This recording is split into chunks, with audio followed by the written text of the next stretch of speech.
Is Disney's Marvel creating an overwhelming fatigue in the superhero genre, and how is this affecting today's contemporary Hollywood cinema?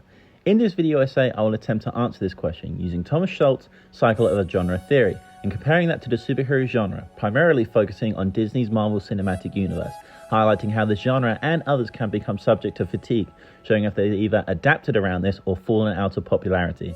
The rise of the superhero genre started in the early 2000s, popularizing with Sam Raimi's Spider-Man and Bryan Singer's X-Men, which gave audiences an appetite for cape crusading flicks. A few years later, in 2008, we were given Jon Favreau's Iron Man, at the time just another solo superhero adventure, but would become the first entry in the box office dominating Marvel Cinematic Universe, a series of franchises coexisting in the same universe, something that had never been done in the genre before. Skipping forward to present day, the MCU has become the blueprint for the genre, with several other studios all having their own superhero universes, begging the question whether a fatigue has been created during this high volume of superhero content and if Marvel is to blame. During the 1940s to 60s, similar to superheroes, the Western genre reigned supreme. The reason being was due to its relatability at the time. Early Westerns such as John Ford's My Darling Clementine followed a protagonist re-entering society who is internally dealing with a system of rage due to their many exposures of trauma. A scenario which many people were experiencing themselves after the end of the Second World War. As time went on, this style of the traumatized protagonist phased out of popularity as ex-soldiers were given a palatable outlet to understand how they felt. They started to worry about themselves in the wider perspective of the world, which they knew was bigger than them, mirroring the atmosphere in the early 60s. Sergio Leone's westerns led the forefront during this era. This leads us to the conclusion of this era of popularity, where the trends that were to prove especially successful were those with a marked degree of post-war youth appeal, those which appeared to mock, reconfigure, or renew the Western conventions in a cynical, delusioned, or paradoxically self-conscious way. Examples being Mel Brooks' Blazing Saddles, which after its release, no other Western broke or matched its box office numbers. The films which replaced Westerns took heavy influence from them, while keeping original and out of the genre, examples being Star Wars and Indiana Jones.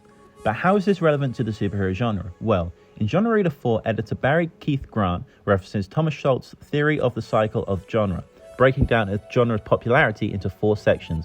The Westerns follow this theory, and I will attempt to evaluate how the superhero genre has also mirrored the theory using the separate phases of the MCU. First, there is an experimental stage, which conventions are tested and shared among a series of films. The MCU initially started out experimentally. As mentioned, this was the first time we had seen separate franchises explicitly cross over with one another, coexisting in a shared universe leading up to a big team-up film. We'd seen team-up films like this before with X-Men and the Fantastic Four, but the characters and the storylines had been contained in each separate film. The MCU proposed the idea of different pockets of the universe, allowing the audience to pick and choose which side they wanted to explore, something that would later on become impossible. You could tell early on that they didn't have their massive 10-year plan in place yet. They would drop little Easter eggs to tempt the viewer to see what they would pick up on, most prevalent in Thor's Odin's Treasure Room scene. Risks were also taken in terms of casting, as recent felon Robert Downey Jr. was cast as a titular role in Iron Man, and 2 no-names were to lead the Thor feature. However, the films released during this time were all very similar, each entry hitting a lot of the same beats, creating a Marvel method. This included the hero, love interest, villain, bonus points if they have the same power set as the protagonist, a mentor who dies to teach the hero a lesson, a few cameos, a big flashy CGI battle, and a post-credit scene to tease the next film. Although this method worked at the time, what this indirectly caused was a ripple effect in the superhero genre. Because Marvel was so successful at this time, other studios would use this method when creating their own universes or solo adventures. Second is a classic stage of harmony and balance, in which a stable set of conventions allowed the genre to present its social message with clarity and force. When pushing their social messages, similar to the Westerns, they were heavily influenced by the ongoing events happening around them, primarily reacting to a post-9/11 world. During that experimental phase, the first Avengers film included the first superhero battle to take place in New York since 9/11, something that had been previously steered away from, as the 2002 Spider-Man film included scenes set around the World Trade Center, which were removed. Their social messages only grew in Phase 2, with Iron Man 3 centered heavily around terrorism and how America isn't afraid, and Captain America the Winter Soldier questioning gun laws and over-surveillance. Iron Man, Captain America, Thor, and the Avengers each got sequels which followed the same Marvel method as before. This started the trend in the MCU where we were getting sequels to characters going through very similar situations that we'd already seen them go through, naturally creating fatigue, leaving the audience wanting something new and original, which we did get in James Gunn's Guardians of the Galaxy, which received positive critical and fan reactions, continuing to keep this with his later entries. Because he broke the Marvel formula, he gave us an original story set in the wider universe, something that initially helped form the MCU's popularity. This was also when Marvel started to really set the seeds for their big finale. What this indirectly caused was each film to feel like an extended trailer for the next one. Scenes were placed out of context, causing a grinding hole in the story. It started to feel like homework to understand the next entry in the saga. Third comes a period of refinement as variations were added to the pattern. Phase 4 included variations into the MCU that were desperately needed and continued to push their social messages, with Ryan Coogler's Black Panther and Anne Boyden and Ryan Fleck's Captain Marvel, which respectively included our first black and female protagonists.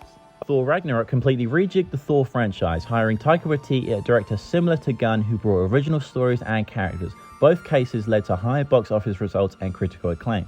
This was widely considered the best era for Marvel, but it was during this period Marvel's biggest competitor DC was also starting to get their cinematic universe off the ground, with the volume of superhero blockbusters increasing year by year.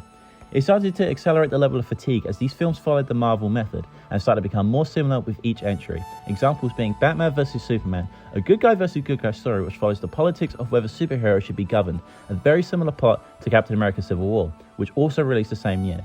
And the Suicide Squad film followed a group of unlikely allies, very much like the Guardians of the Galaxy film. And fourth, a self-conscious Baroque stage brings the development to a close.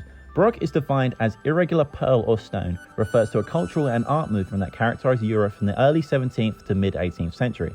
Baroque emphasizes dramatic, exaggerated motion and clear, interpreted detail. Avengers Endgame is just that. It closed the book on the Infinity Saga, which concluded the multiple characters and stories we had bonded with over the past 11 years, with a massive 3-hour epic being compared to an event rather than a film. As a leading franchise, many people saw this as the end of the superhero genre, with Spider-Man Far From Home acting as a post-credit scene to the entire saga. Both Grant and Neil state that a genre's popularity can conclude with self-conscious projects, ones that are self-aware and poke fun at the genre's stereotypical aspects that have been used over the years, whether they are used in a comedic way or to subvert expectations. The Boys, Invincible, and Spider-Man Into the Spider-Verse being examples which resonated with audiences the best. And then I looked at my uncle and... let me guess. He died?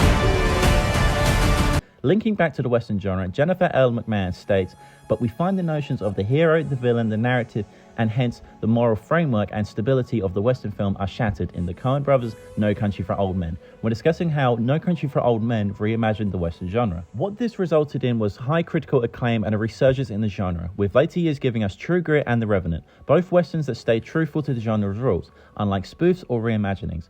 Although this has been done in the superhero genre in recent years with the Batman and Joker film, they all failed to kick the genre out of its fatigue due to the sheer quantity of the same formula of superhero films released around it."